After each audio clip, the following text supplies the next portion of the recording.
Dubai में corp 28 में शामिल हुए पीएम मोदी। राष्ट्र समाधान को लेकर भारत के समर्थन पर जोर दिया। कॉप 28 की अगली मेजबानी भारत के लिए मांगी। बेंगलुरु के 48 स्कूलों को बम से उड़ाने की धमकी। सभी स्कूलों को एक साथ भेजा गया ईमेल। बम की खबर निकली अफवाह। मणिपुर में दिन दहाड़े बैंक से लूटे 18 करोड़ रुपए। नकाब पहनकर आए बदमाश स्टॉक को आपको बता दें स्टाफ को बाथरूम में बंद किया। कैशियर से खुलवाया ताला। जनता दरबार में सीएम योगी का अफसरों को हिदायत। जरूरतमंदों के आवास इलाज का करें इंतजाम। माफिया पर कसें लगाम।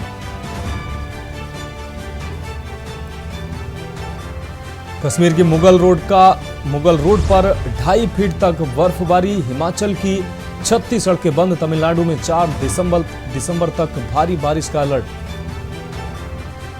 सीबीएसई ने किया बड़ा ऐलान। 10वीं 12वीं में नहीं मिलेगी डिस्टिंक्शन, अब ओवरऑल डिवीजन।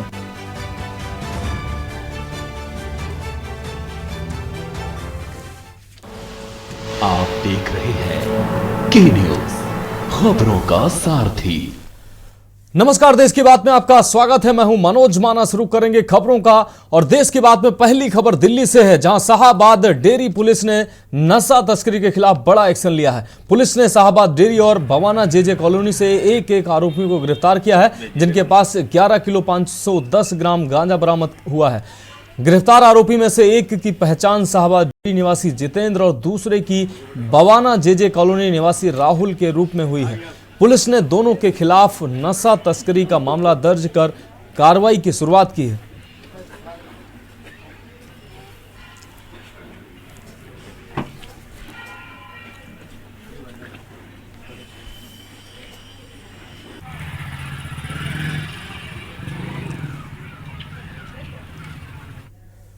अब बढ़ेंगे अगली खबर की ओर। खबर दिल्ली से है, जहां चाकूबाजी की घटनाओं पर पुलिस अंकुश लगाने में नाकाम साबित हो रही है। राजधानी के आदर्श नगर में एक छात्र पर हमले का मामला सामने आया।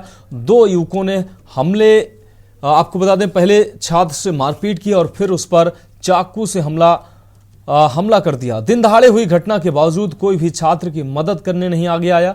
वहां मौजूद लोग मूक दर्शक बने रहे।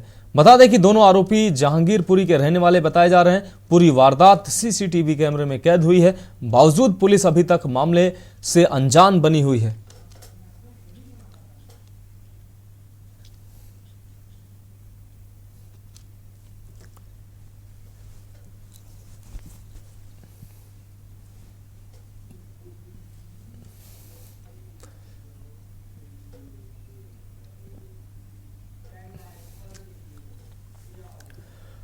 बढ़ेंगे अगली खबर की ओर। खबर फरीदाबाद से है, जहां मनोहर लाल ने जेसी बोस विज्ञान एवं प्रौद्योगिकी विश्वविद्यालय YMS आपको बता दें YMCA फरीदाबाद में प्रसिद्ध भारतीय वैज्ञानिक आचार्य जगदीश चंद्र बोस के 165वीं जयंती समारोह में शिरकत की।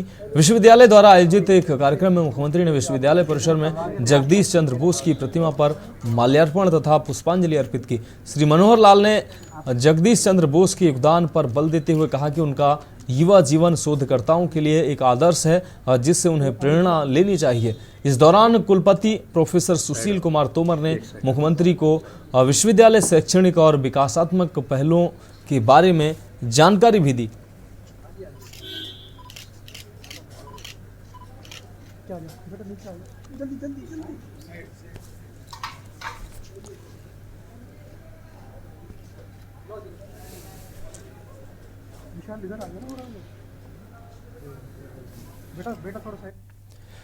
अब बढ़ेंगे अगली खबर की ओर। खबर मिजोरम से है, जहां चुनाव आयोग ने मतगणना की तारीख में बदलाव कर दिया है। आपको बता दें 3 दिसंबर को होने वाली मतगणना अब 4 दिसंबर को होगी। बता दें कि मतदान से पहले ही मतगणना की तारीख बदलने की मांग हो रही थी। इसे लेकर सभी पार्टियां एकमत थीं।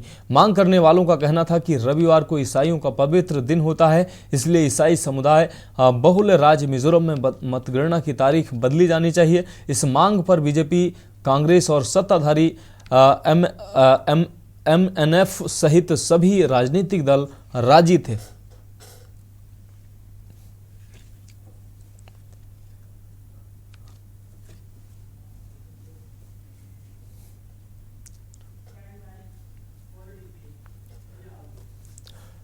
रुक करेंगे अगली खबर का। बलरामपुर से अगली अहम खबर है। जिले में समर्थन मूल्य पर 1 नवंबर से धान की खरीदी शुरू की गई है। आपको बता दें, धान खरीदी को आज 1 महीने पूरे बीत गए हैं, लेकिन जिले के 49 धान खरीदी केंद्रों में से 8 धान खरीदी केंद्रों पर महज 2000 कुंटल धान की खरीदी हो पाई है। बाकी धान खरीदी केंद्रों में बोहनी तक नहीं हुई है।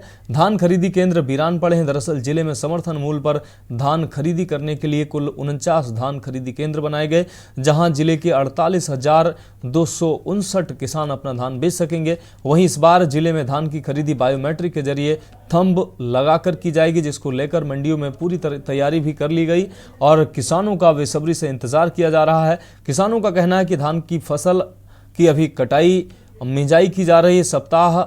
लगभग 1 सप्ताह में ये हो जाएगी। वहीं कुछ किसानों का कहना है कि चुनाव में राजनीतिक पार्टियां धान खरीदी को लेकर कई बड़े वादे किए हैं। कर्ज माफी की भी बात की गई है, इसलिए 3 दिसंबर यानी नई सरकार के गठन का इंतजार कर रहे हैं लोग। नई सरकार की नई नीतियों को समझकर धान बेचेंगे। वहीं इस पूरे धान खरीदी के संबंध में जिले के कलेक्टर ने क्या कुछ कहा, सुनिए आप। और धान तो मिसाई हो चुका है, लेकिन 1 दिन के लिए लेट है। लेकिन हमारे सरकार ने 2 प्रकार से घोषणा की है। क्या क्या रेट में लेना चाहते हैं। कोई 31 रुपये प्रति क्विंटल के हिसाब से बोले हैं और कोई 32 रुपया घोषणा कर दिया है। अब वो हिसाब से हम कैसे धान बेचें, कैसे क्या करें। अब इसी के चक्कर में पूरा ग्राम वाले भी कहते हैं कि हम किस रेट में बेचेंगे। अब कर्ज माफ़ी की बात हुई तो एक सरकार ने कर्ज माफ़ी करने के लिए बोले हैं और दूसरे ने कर्ज माफ़ी का वादा भी नहीं किया है। और धान थ्रेसिंग करके घर में रखा हुआ है, लेकिन हम इसलिए नहीं मंडी में ला रहे हैं क्योंकि हम लोग असमंजस में हैं कि कौन सी सरकार बैठेगी, अब कितने पैसे। सभी सरकारें अलग अलग तरह के दाम फिक्स किए हुए हैं।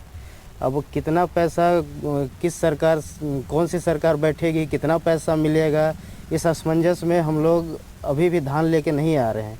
क्योंकि गवर्नमेंट जब बैठेगी तब हम लोग धान लेके आएंगे तो हमें ये कन्फर्म पता रहेगा कि हमको इतना पैसा मिलने वाला है। साल जिले में 49 खरीदी केंद्रों पर धान की खरीदी की जाएगी।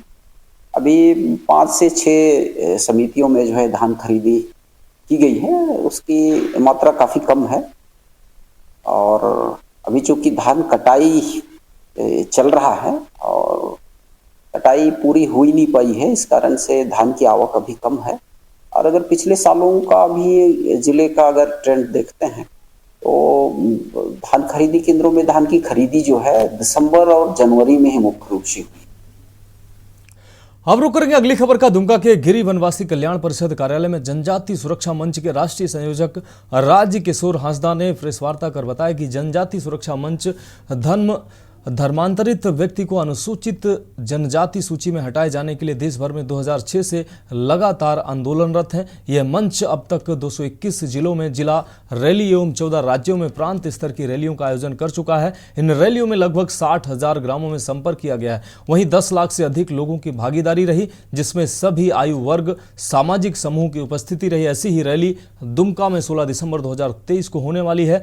कुछ अन्य राज्यों में भी आगामी दिनों में प्रांत स्तरीय रैलियां होनी है। जनजाति सुरक्षा मंच पूरे देश में जनजाति समाज की अस्मिता एवं अस्तित्व के संरक्षण के लिए संघर्ष कर रहा है। जनजातियों के हक, अधिकार और न्याय के लिए प्रयासरत है।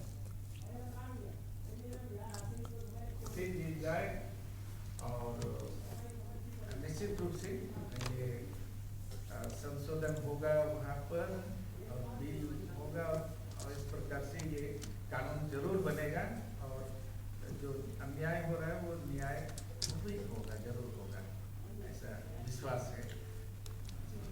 मुख्य अतिथि के तौर पर हमारे हम जानते हैं झारखंड के प्रसिद्ध जनजाति नेता, लेकिन हमारा हिस्सा से नहीं। देश की बात में अब रुक करेंगे अगली खबर का। आज विकसित भारत संकल्प यात्रा लातूर तालुका के नांगझरी पहुंची। इस बार आपको बता दें स्वास्थ्य विभाग ने रक्तचाप, मधुमेह और जीवन प्रत्याशा कार्ड के बारे में जानकारी प्रदान की है। आपको बता दें आपला संकल्प बेहतर भारत एलईडी रथ के जरिए सरकार की विभिन्न योजनाओं की घोषणा की गई है। इस मौके पर प्रधानमंत्री मोदी ने देश भर के गाँव में गांव-गांव घूम रही इन नमो ड्रोन दीदी योजना की जानकारी दी है। प्रधानमंत्री ने घोषणा की है कि भारत में 15,000 महिला सहायता समूहों को इन ड्रोनों को उड़ाने के लिए प्रशिक्षण और ड्रोन दिए जाएंगे।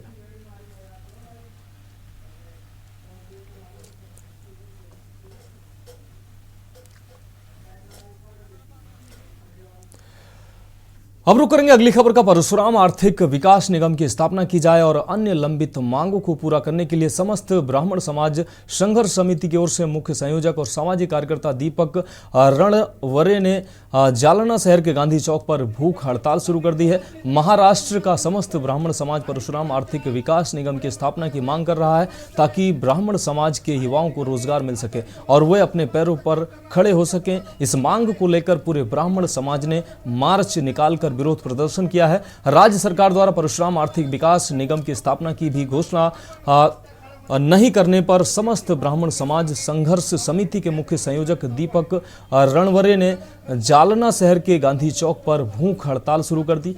आपको बता दें रणवरे ने इस व्रत की शुरुआत महापुरुषों की प्रतिमा को प्रणाम करके की।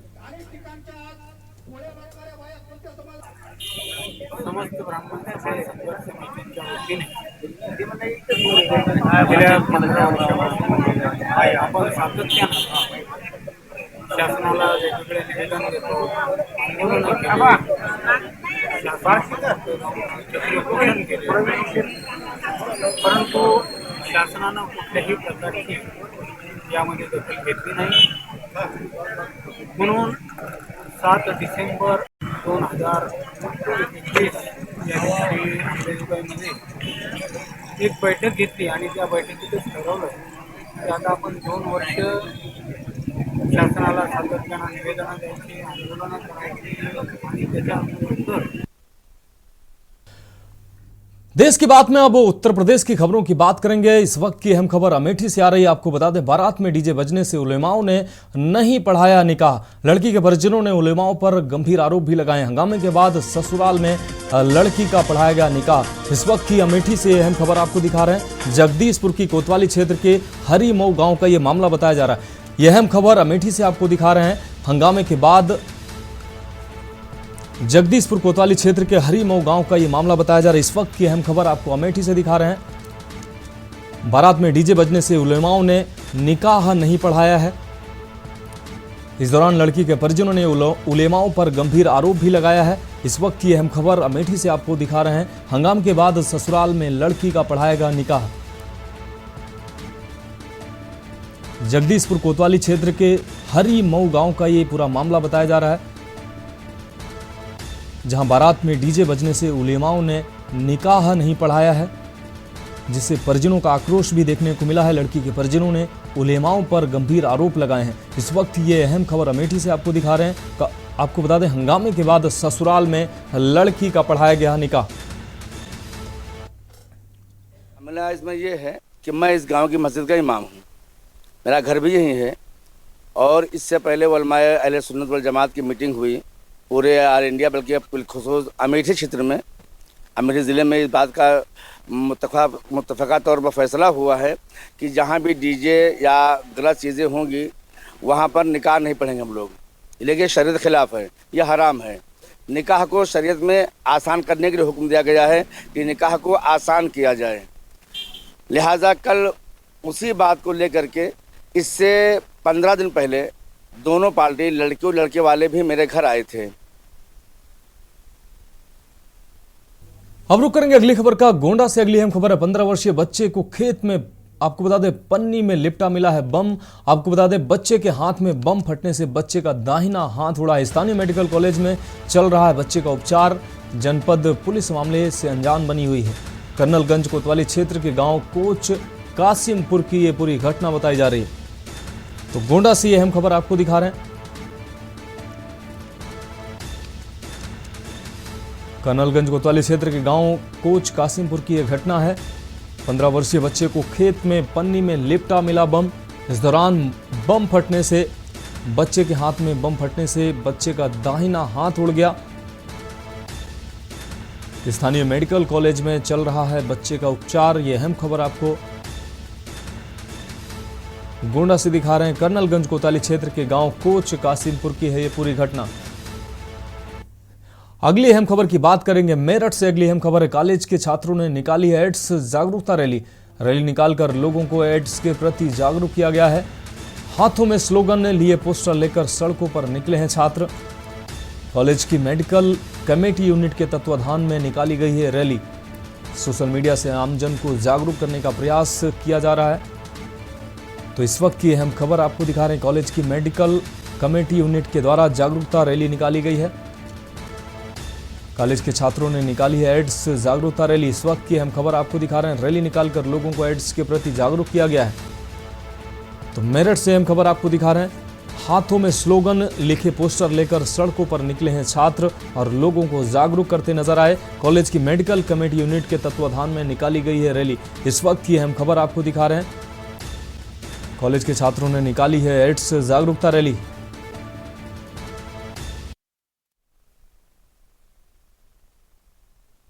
ये हर साल जो है अंतर्राष्ट्रीय स्तर पे 1 दिसंबर को विश्व एड्स दिवस मनाया जाता है। एड्स को लेकर के जन जागरूकता के लिए, लोगों को इन्फॉर्मेशन देने के लिए। और ये सरकार बहुत बड़े लेवल पे हमारे देश में भी इसको आयोजित करती है, महाविद्यालय स्तर पे, स्कूल कॉलेज के लेवल पे। तो ये हमारे मेरठ कॉलेज की जो मेडिकल कमेटी की यूनिट है, ये इसके तत्वाधान में आज विश्व एड्स दिवस पे रैली निकाली गई है, जिससे कि हमारे छात्र छात्राओं को और हमारे कॉलेज के आसपास रैली निकाली गई कि जो भी लोग इसे देखें उनको ये बात समझ में आना चाहिए कि भले ही एड्स को लेकर के जो डिबेट है बहुत पुरानी हो गई है, लेकिन अभी भी जो युवा पीढ़ी है, जो लोग मौजूद हैं, उन्हें इसके बारे में प्रॉपरली इन्फॉर्म होना चाहिए।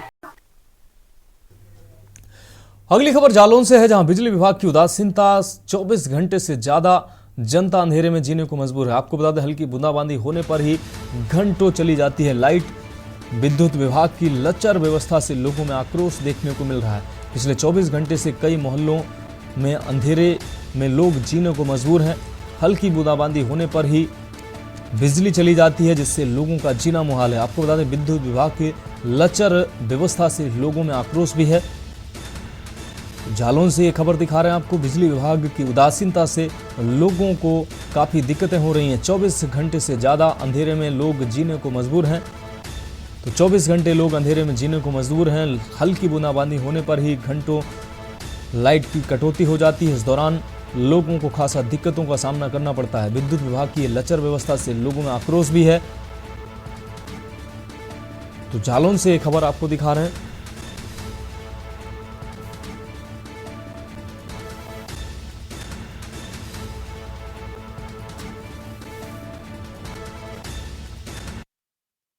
लाइट की अभी कल से सुचारू रूप से चल रही है, कोई दिक्कत नहीं है। क्या छोटी मोटी कंप्लेन आती है तो उसको तुरंत बनवा दिया जाता है। अच्छा, कटौती अभी कोई घंटा नहीं, 24 घंटा सप्लाई है। अच्छा, कोई लाइन फॉल्ट हो जाए तो उतनी देर ही बंद होती है, लेकिन देर लाइन देखी जाती है। अभी 24 घंटे में क्या कितना फर्क है लाइट पे? कहाँ कहाँ लाइट फाइल्ड हुए? नहीं, अभी तो कहीं नहीं है। 24 घंटे में तकरीबन सप्लाई अभी जगह है। 24 घंटे में 23 घंटे और 21 घंटे ऐसे किसी भी को 23 घंटे, किसी 23 घंटे। अच्छा, तो कुल मिला के लाइट की व्यवस्था कब तक ऐसी रखने आप? ऐसी हमेशा बरकरार रखने की कोशिश करें। अब रुक करेंगे अगली खबर का। हमीरपुर से अगली खबर है, आपको बता दें 9 युवाओं पर असलाहों के साथ फोटो वायरल हुआ है। ये 9 युवक हैं जिनका असलहों के साथ फोटो वायरल हुआ है। युवक अवैध तमंचा और लाइसेंसी हथियार के साथ फोटो वायरल कर रहे हैं। फोटो में दिख रहा है कि युवक थाना बिवार के ये युवक बताए जा रहे हैं, जहां चिल्ली गांव का ये मामला है। थाना मुस्कुरा पुलिस फोटो में दिख रहे युवक पर करेगी कार्रवाई। तो अगली खबर कानपुर से, आपको बता दें तालाब में मिला है युवक का शव। युवक की हत्या कर फेंके जाने की आशंका जताई जा रही है। तालाब में शव मिलने से क्षेत्र में फैली है सनसनी। शव की शिनाख्त के लिए ग्रामीणों की भीड़ भी लगी है। तालाब में मिला है युवक का शव, क्षेत्र में सनसनी फैली है। आपको बता दें, सूचना पर पहुंची पुलिस शिनाख्त करने में जुटी हुई है, शिनाख्त करने का प्रयास कर रही है। उत्तरीपुरा चौकी क्षेत्र बक्खू निवादा गांव के तालाब में मिला है शव। बिल्हौर थाना क्षेत्र के उत्तरीपुरा चौकी की है घटना। तो कानपुर से खबर आपको दिखा रहे हैं। तालाब में मिला युवक का शव मिलने से क्षेत्र में सनसनी फैल गई है। सूचना पर पहुंची पुलिस शिनाख्त करने का प्रयास कर रही है। उत्तरीपुरा चौकी क्षेत्र नेवादा गांव की यह घटना बताई जा रही है। बिल्हौर थाना क्षेत्र के उत्तरीपुरा चौकी की यह घटना है। यह अहम खबर कानपुर से आपको दिखा रहे हैं। तालाब में युवक का शव मिला है और शव मिलने से आसपास क्षेत्र में सनसनी फैल गई है। युवक की हत्या कर शव फेंके जाने की आशंका जताई जा रही है। तालाब में शव मिलने से क्षेत्र में फैली है सनसनी। यह अहम खबर आपको कानपुर से दिखा रहे हैं। शव की शिनाख्त के लिए ग्रामीणों की भीड़ भी लगी हुई है। अगली अहम खबर पीलीभीत से है, जहां टाइगर रिजर्व में टूटा वॉच टावर। 2 गाइड समेत 12 पर्यटक घायल हुए हैं। जिनकी सूचना मिली है। सूचना महोक रेंज जंगल में बना लकड़ी का वॉच टावर टूटा है। टावर पर चढ़कर सैलानी कर रहे थे बाघ का दीदार। इस दौरान ये टावर टूटा है। टाइगर रिजर्व में टूटा है ये वॉच टावर। सैलानियों में मच गई चीख पुकार। आपको बता दें, सिया कॉलेज के करीब 30 बच्चे घूमने आए हुए थे। पीटीआर हादसे में 2 गाइड समेत 12 पर्यटक घायल हुए हैं। तो टाइगर रिजर्व में ये टूटा है टावर। सैलानियों में मच गई चीख पुकार। ये अहम खबर आपको दिखा रहे हैं। सिया कॉलेज के करीब 30 बच्चे घूमने आए थे यहाँ। इस दौरान ये घटना घटित हुई है। पीटीआर हादसे में 2 गाइड समेत 12 पर्यटक घायल हुए हैं। इस वक्त की अहम खबर आपको दिखा रहे हैं। पीलीभीत से खबर दिखा रहे हैं। टाइगर रिजर्व में टूटा है वॉच टावर। इस दौरान 2 गाइड समेत 12 पर्यटक घायल हुए हैं। तो देश की बात में अगली खबर हमीरपुर से है, जहां मामूली विवाद को लेकर 2 पक्षों में मारपीट की घटना सामने आई है। युवकों ने एक दूसरे पर जमकर लात और घूंसे बरसाए हैं। मारपीट का वीडियो सोशल मीडिया पर वायरल हो रहा है। आपको बता दें, वायरल वीडियो कार्तिक पूर्णिमा का बताया जा रहा है। सदर कोतवाली क्षेत्र के संगम का है ये पूरा मामला। यह अहम खबर इस वक्त की आपको दिखा रहे हैं। मारपीट का वीडियो सोशल मीडिया पर वायरल हो रहा है। इस वक्त की यह अहम खबर, वायरल वीडियो कार्तिक पूर्णिमा का बताया जा रहा है। तो हमीरपुर से इस वक्त की अहम खबर, मामूली विवाद को लेकर 2 पक्षों में मारपीट की घटना सामने आई है। युवकों ने एक दूसरे पर जमकर बरसाए हैं लात, घूंसे और मुक्के। मारपीट का वीडियो सोशल मीडिया पर वायरल हो रहा है। इस वक्त की अहम खबर आपको दिखा रहे हैं। वायरल वीडियो कार्तिक पूर्णिमा के आसपास का बताया जा रहा है।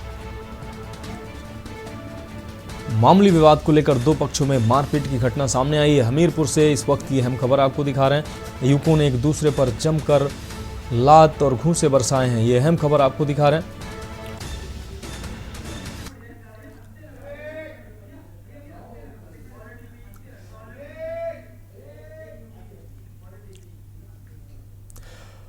तो देश की बात में वक्त एक ब्रेक का है। जल्द हाजिर होंगे।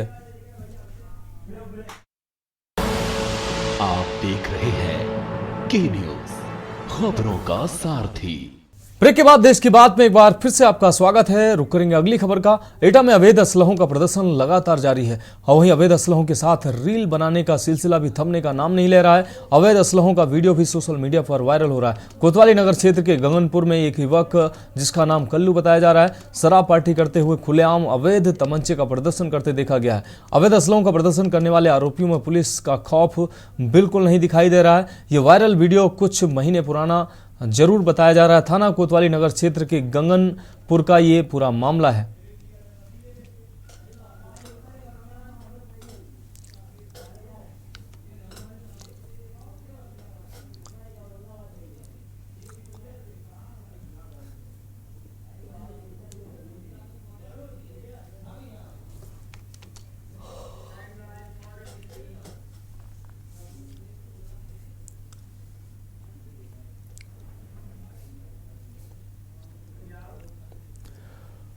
तो देश की बात में अब रुक करेंगे अगली खबर का। औरंगाबाद से अगली खबर है। औरंगाबाद में अनियंत्रित स्कॉर्पियो की चपेट में आने से 2 लोगों की मौके पर ही दर्दनाक मौत हुई है और वहीं एक युवक गंभीर रूप से घायल हुआ है। हादसा रफीगंज थाना क्षेत्र के अमीर बिगहा के पास हुआ है। मृतकों की पहचान रवि तथा नीतीश के रूप में की गई है। परिजनों ने बताया कि ऋतिक और नीतीश दोनों सगे भाई बाइक से अपने गांव वाजिदपुर जा रहे थे, तभी अमीरपुर बीघा के पास उनका एक साथी रवि मिल गया और तीनों सड़क किनारे बाइक खड़ी करके आपस में बातचीत कर रहे थे। तभी तेज गति से आ रही स्कॉर्पियो ने तीनों को रौंद डाला और यह हादसा हो गया। तीनों को पास के अस्पताल में आनन फानन में ले जाया गया, जहां चिकित्सकों ने 2 को मृत घोषित कर दिया, जबकि ऋतिक की हालत गंभीर देखते हुए उसे हायर सेंटर के लिए रेफर कर दिया। घटना के बाद मौके पर पहुंची पुलिस ने दोनों शवों को पोस्टमार्टम के लिए भेज दिया और आगे की कार्रवाई में जुट गई।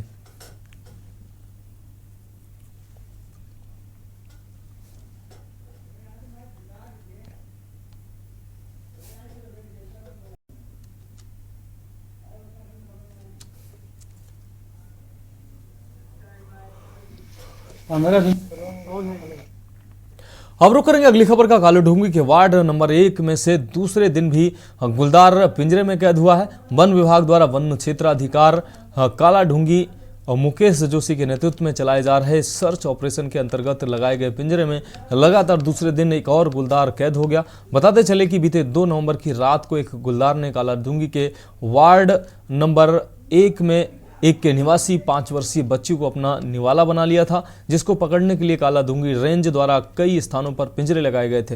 रात्रि को बच्ची के घर के पास वाले बगीचे में लगे पिंजरे में गुलदार कैद हो गया। सुबह निगरानी करने वाली टीम ने पिंजरे में गुलदार को देखते ही वन क्षेत्राधिकारी सहित अपने अधिकारियों को इसकी सूचना दी। वन विभाग द्वारा गुलदार को पिंजरे के रामनगर रेस्क्यू सेंटर पहुंचाया गया। मुकेश जोशी ने बताया कि गुलदार का सैंपल लेकर हैदराबाद भेजा जाएगा। रिपोर्ट आने के बाद ही आगे की कार्रवाई की जाएगी।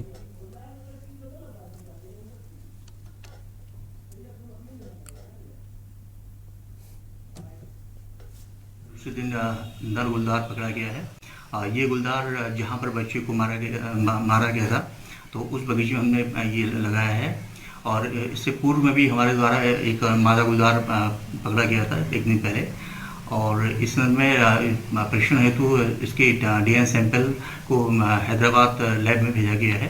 तो वहाँ से रिपोर्ट आने के बाद ही ये कहा जा सकता है कि कहा जा सकता है कि बच्ची को किसने मारा है। ये जो गुलदार आज पकड़ा गया है ये नर गुलदार है। इसकी उम्र लगभग 5 वर्ष है। बढ़ेंगे अगली खबर की ओर। सर्दी के सीजन में होने वाली आपराधिक घटनाओं को रोकने के लिए जनपद पौड़ी पुलिस अलर्ट हो गई है। एसएसपी पौड़ी श्वेता चौबे ने जानकारी देते हुए बताया कि सर्दियों के सीजन में आपराधिक घटनाओं को रोकने के लिए अधीनस्थों को निर्देशित किया गया है। रात्रकालीन गश्त मुस्तैदी के साथ की जाए, साथ ही तलाशी अभियान में भी तेजी लाई जाए।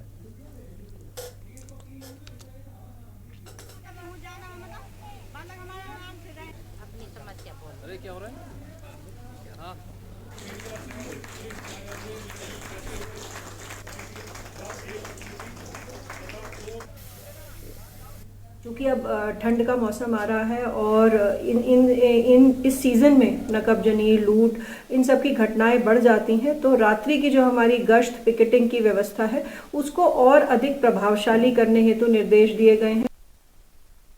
अगली खबर देहरादून से, जहां वरिष्ठ आईपीएस अभिनव कुमार ने उत्तराखंड के नए कार्यवाहक डीजीपी का कार्यभार संभाल लिया है। निवर्तमान डीजीपी अशोक कुमार के सेवानिवृत्त होने पर उन्होंने कार्यवाहक डीजीपी के तौर पर पुलिस मुख्यालय देहरादून में चार्ज ग्रहण किया। चार्ज संभालने के बाद अभिनव कुमार ने कहा कि पीड़ितों को न्याय दिलवाना और कानून व्यवस्था को सुदृढ़ करना उनकी पहली प्राथमिकता है। इसके साथ ही साइबर अपराध एक सबसे बड़ी चुनौती है। इससे निपटने के लिए हमें बेहद मजबूत होना होगा। इसके लिए सिपाही स्तर से ही साइबर एक्सपर्ट तैयार करने होंगे। हमें सिपाहियों को भी साइबर अपराधों से निपटने के लिए ट्रेंड करना होगा। इसके लिए जल्द ही कार्ययोजना तैयार की जाएगी। इसके अलावा महिला अपराधों को रोकथाम के लिए भी विशेष प्रयास करने होंगे।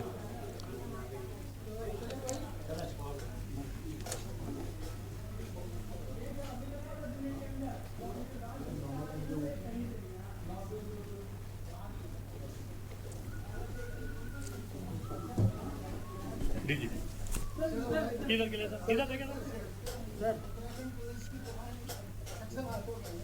पहले भी सक्षम हाथों में, आगे भी और हमारे बाद भी सक्षम हाथों में रहेगी।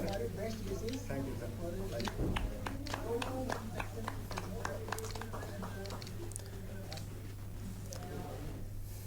अब रुक करेंगे अगली खबर का। देहरादून पुलिस ने दिया है अपनी कुशलता का परिचय। मात्र शीशे के छोटे टुकड़े से कर दिया है वसंत विहार में मिले 2 अज्ञात शवों के मामले का खुलासा। कुछ दिन पहले थाना वसंत विहार में 2 अज्ञात शव मिले थे। पुलिस ने तत्परता दिखाते हुए मामले की जांच शुरू की। पोस्टमार्टम रिपोर्ट में सामने आया कि दोनों की मृत्यु किसी वाहन की टक्कर लगने से हुई। मामले को गंभीरता से लेते हुए पुलिस ने घटनास्थल का जायजा लिया, जिससे महिला सड़क किनारे नहर में गिर गई और पुरुष सड़क किनारे गिर गया था। लेकिन पकड़े जाने के डर के कारण शाहरुख ने सबूत मिटाने की कोशिश की और पुरुष को भी नहर में फेंककर घटनास्थल से फरार हो गया।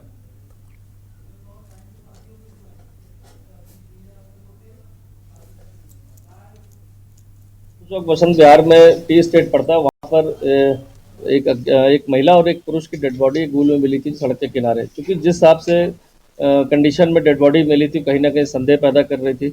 लेकिन इन्वेस्टिगेशन के दौरान ये चीज़ें क्लियर हो पाई कि ये दोनों जो लोग थे, महिला पुरुष, वो कहीं एक दूसरे से परिचित नहीं थे और अलग अलग कामों से, कोई वॉक करने के लिए और कोई अपने अन्य काम से, जैसे महिला थी वो डेली उस रास्तों से जाना था। क्योंकि जिस परिस्थितियों में शव मिला था, सनसनीखेज मामला था, लेकिन कहीं भी इन्वेस्टिगेशन में ऐसे क्लू नहीं आ रहे थे कि जो किसी अन्य साजिश या किसी अन्य अपराध की ओर इंगित करते हो। इसीलिए उसका पैनल से पोस्टमार्टम कराया गया कि सही कारणों का पता चल सके। जब पैनल का पोस्टमार्टम नेक्स्ट डे हुआ तो ये चीज़ें क्लियर होकर आएंगी कि हार्ड एक फोर्सफुली कोई ऑब्जेक्ट के कारण लगने के कारण जो है डेथ हुई है और अंदर जो है ब्लीडिंग, इंटरनल ब्लीडिंग हुई और हेड में ब्लीडिंग हुई, जिसके कारण इनकी सडन मौत होने की पूरी संभावना थी। अब बढ़ेंगे अगली खबर की ओर। लाल तप्पड़ में स्थित जगन्नाथ विश्व लॉ कॉलेज में दांतों की जांच के लिए मेडिकल कैंप का आयोजन किया गया और जिसमें कॉलेज के साथ ही आसपास के क्षेत्र के लोगों ने अपने दांतों की निःशुल्क जांच कराई। लॉ कॉलेज में लगे 1 दिवसीय मेडिकल कैंप में उत्तरांचल डेंटल कॉलेज की ओर से यह शिविर लगाया गया। कॉलेज के निदेशक जयपाल गांधी और कविता नागपाल गांधी ने संयुक्त रूप से मेडिकल कैंप का शुभारंभ करते हुए बताया कि लॉ कॉलेज ने डेंटल कॉलेज माजरी के साथ मिलकर इस निःशुल्क शिविर का आयोजन किया गया है ताकि कॉलेज के छात्र छात्राओं के साथ आसपास के ग्रामीण लोगों को इसका लाभ मिल सके। मेडिकल कैंप में 100 से ज़्यादा लोगों ने अपने दांतों की जांच कराई और आगे के उपचार के लिए डॉक्टरों से सलाह ली ताकि दांतों को सुरक्षित रखा जा सके।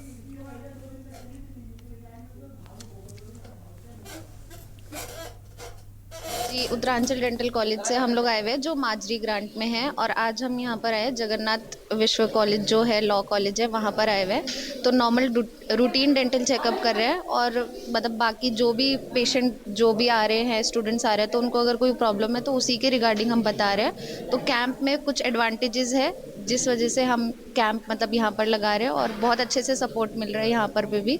तो अच्छा लग रहा है कैंप इस तरह से ऑर्गेनाइज करने में। उद्देश्य ये है जी लोगों को जागरूक करना। आज हम लोगों ने उत्तराखंड डेंटल कॉलेज के साथ मिलकर जगन्नाथ विश्व कॉलेज में डेंटल चेकअप का कैंप लगाया है। उसमें गांव वालों ने भी और स्टूडेंट ने भी बढ़ चढ़ के हिस्सा लिया।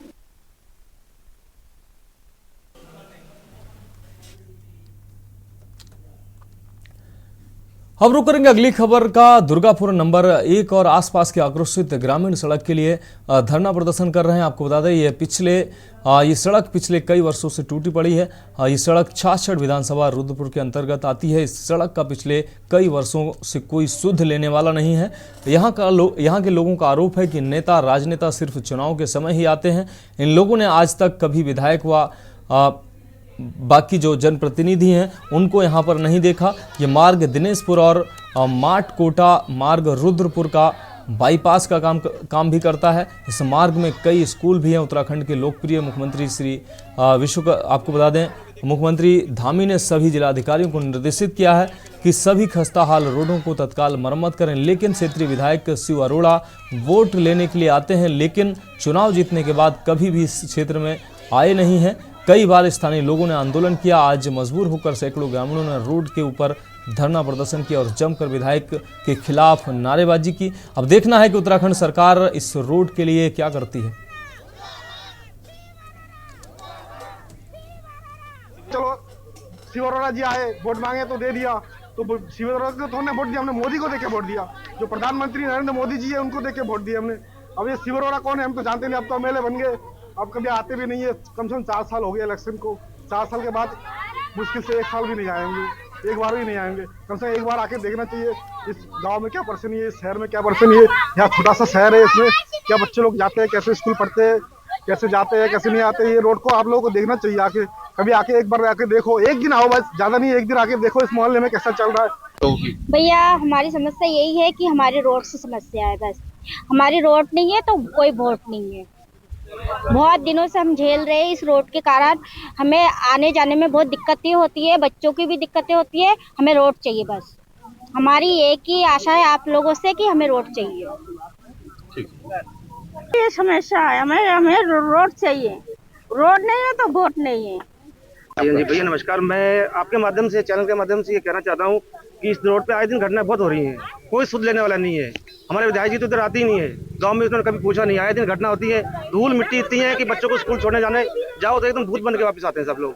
पत्थर छटक के लगते हैं, कईयों के पैर पे, कईयों के बाइक पे लगे शीशे टूटते हैं ऐसे, और घटना आए दिन होती रहती है। कोई सुनने वाला नहीं है हमारे यहाँ पे, तो ना पूछता है, ना कोई आता है, ना कुछ। कई बार विधायक जी को फोन भी किया है, मंत्री को भी फोन करते हैं, आश्वासन देते आ रहे कोई आता नहीं। उल्टा हमसे कहते हैं कि तुम हमारे वहाँ पे आओ, पब्लिक लेके आओ, ट्रॉली ट्रैक्टर लेके आओ, यहाँ धरना दो। वहाँ धरना किस बात का देंगे हम लोग जाके। अब बढ़ेंगे अगली खबर की ओर। प्रदेश में निकायों का 5 वर्ष का कार्यकाल आज पूरा होने जा रहा है। इसी कड़ी में नगर निगम देहरादून का भी कार्यकाल पूरा हो रहा है, जिसके चलते वर्तमान कार्यकारिणी की अंतिम बोर्ड बैठक आयोजित की गई। नगर निगम की अंतिम बोर्ड बैठक में मेयर सुनील उनियाल गामा ने राज्य आंदोलनकारियों का हाउस टैक्स माफ किए जाने को लेकर प्रस्ताव सदन में रखा, जिसे सर्वसम्मति से पारित कर दिया गया। सुनील उनियाल गामा ने बताया कि आंदोलनकारी स्वर्गीय सुशीला बलूनी के घर जाने वाले मार्ग में उनके नाम से द्वार बनाया जाएगा। इसके अलावा लैंसडाउन चौक का अब वीर शहीद केसरी चौक नाम होगा। उन्होंने बताया कि पार्षद गणों की तरफ से कई जनहित से जुड़े प्रस्ताव आए हैं, जिन्हें पारित कर दिया गया है। जो जनहित में निर्णय है, जो किसी के व्यक्तिगत नहीं थे, जो जनहित में निर्णय थे उनको लिया गया। अधिकतर निर्णय हुए, 1-2 को छोड़ के बाकी सब निर्णय हुए। तो 1 आध पार्षदों ने दिए हैं तो वो भी जनहित में थे, इसलिए जो है आज जितने प्रस्ताव थे सब ने सर्वसम्मति से स्वीकृत, बोर्ड ने स्वीकृत करे हैं। लास्ट में बोर्ड ने, हमारे हरिभट्ट जी हैं, उन्होंने कहा है कि आज तक आपने विकास कार्यों के लिए सभी क्षेत्रों में पैसा आवंटित किया है, तो लास्ट में भी आप जाते जाते कुछ कर जाइए। तो लास्ट में उन्होंने कहा, लास्ट में हमने भी 50-50 लाख की सभी वार्डों में स्वीकृति दी है। इसके अलावा जितने हमारे शहीद आंदोलनकारी हैं,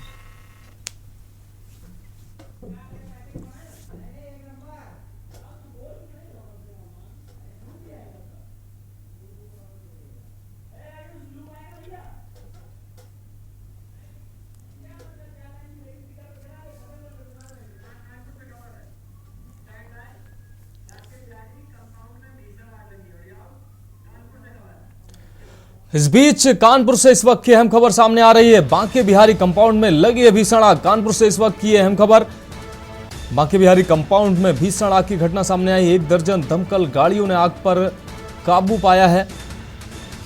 भीषण आग से लाखों का माल जलकर खाक हुआ है। कानपुर से इस वक्त की अहम खबर आपको दिखा रहे हैं। पीड़िता ने बाइंडिंग कर्मचारियों पर आरोप लगाया है। तो बांके बिहारी कंपाउंड में लगी है भीषण आग।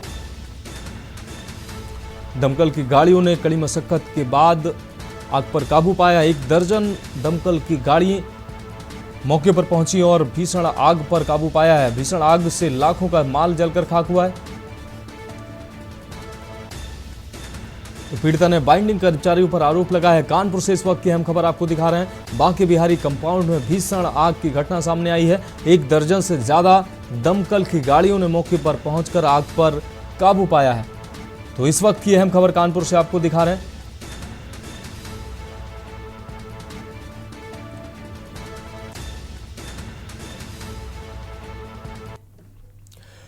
अब रुक करेंगे अगली अहम खबर की। केंद्र की मोदी सरकार ने उत्तराखंड के जोशीमठ के लिए राहत पैकेज को मंजूरी दे दी है। केंद्र ने कुल 1658.17 करोड़ रुपए की रिकवरी और पुनर्निर्माण योजना को मंजूरी दी है। केंद्रीय गृह मंत्री अमित शाह की अध्यक्षता वाली एक उच्च स्तरीय समिति ने यह निर्णय लिया है।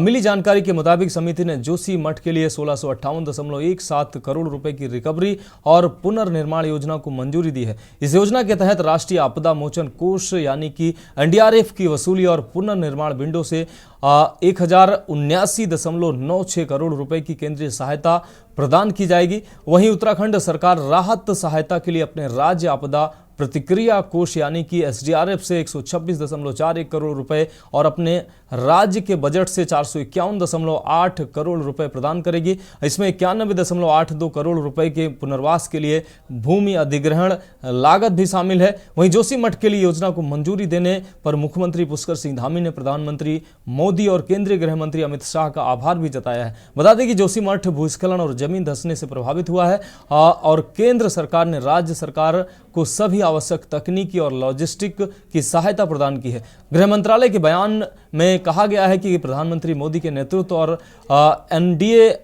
NDMA के मार्गदर्शन में सभी तकनीकी एजेंसियों ने त्वरित कार्रवाई कर जोशीमठ के लिए रिकवरी योजना तैयार करने में राज्य सरकार की मदद की है। जोशीमठ के लिए रिकवरी योजना को फिर से बेहतर सिद्धांतों और स्थिरता के प्रयास के पालन करते हुए 3 वर्षों में लागू किया जाएगा।